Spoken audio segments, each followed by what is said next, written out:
Hey, I'm Everett Abrams, the Wizard of Wood, and today I want to talk about manufacturers of stains and stain products and what is going on. Here we are in 2025, and what is happening with these manufacturers? Well, over the last few years, anything you say to a manufacturer falls on deaf ears. I don't know who's running R&D departments. I don't know where they're getting their information from. But you don't have to look further than Facebook groups or online and see all the problems people have with a lot of stains, especially deck stains and wood stains, specifically the semi-solids and solids. The way they're manufactured and made today, they do peel, but it's a characteristic of that type of coating. You know, people don't think that, I guess, a solid stain is going to chip and peel like a paint would, but it's very similar to paint, the difference being the permeability. But they're going to, and that's just the name of the game.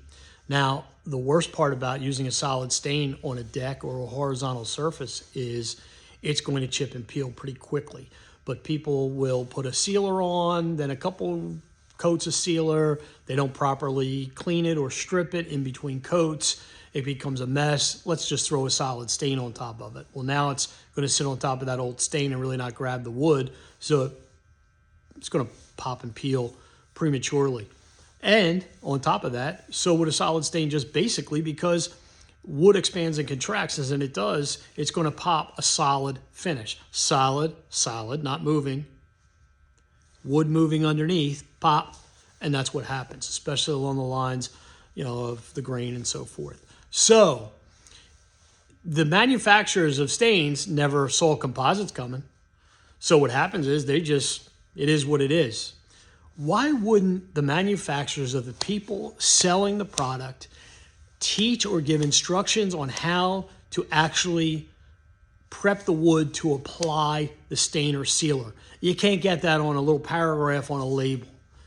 But it's been out of the industry forever. There hasn't been a Wizard of Wood for 25 years teaching something that falls on deaf ears, but the ones who do hear it actually have successful companies or have offered this service very successfully. So what happens is the manufacturers, because of not properly training or not instructing people the right way and sitting on the laurels and frustrating customers forever. I mean, let's face it, you get an old 20-year-old deck and you're like, what am I going to do with it? They go throw a solid stain, coat a solid stain on a deck, and that baby's popping. And then what do? How do you fix that? Well, it's very hard to strip off a solid stain, especially on an old deck that is already cracking and checking and is going to pop anyway. So you basically just the kiss of death to that deck and it ever looking really good again.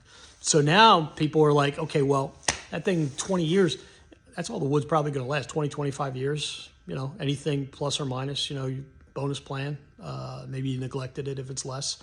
But, what do you do with that deck? You throw that solid stain down, it's going to pop, peel, and so forth. So what happens? People get frustrated and they say, you know what, if I'm going to do this again, I'm going to put a composite deck down or I'm going to use some kind of engineered product. And they don't want to deal with the stain.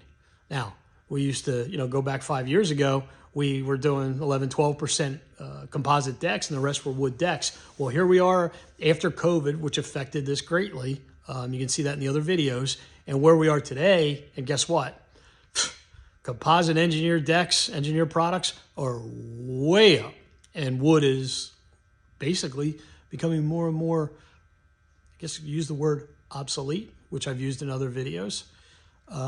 And people are using the composite deck. So where's the solid stain? Where's it going to get used?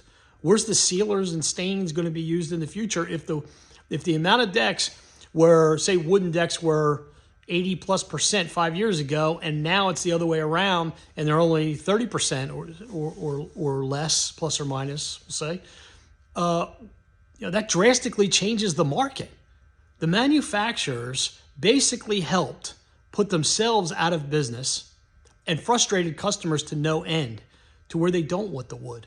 A wood deck taken care of looks beautiful and will probably get you 25 years. And for a lot of people, that would be very nice. Some people just don't like composite decks for whatever reason. They could be too hot, they could be too slippery, they could be too expensive. There's so many other reasons why they may not like a composite deck. But the percentage is going up quickly, drastically, and much higher quicker because the manufacturers have let down the industry. That's just the bottom line. I'm Everett Abrams, the Wizard of Wood, telling you like it is.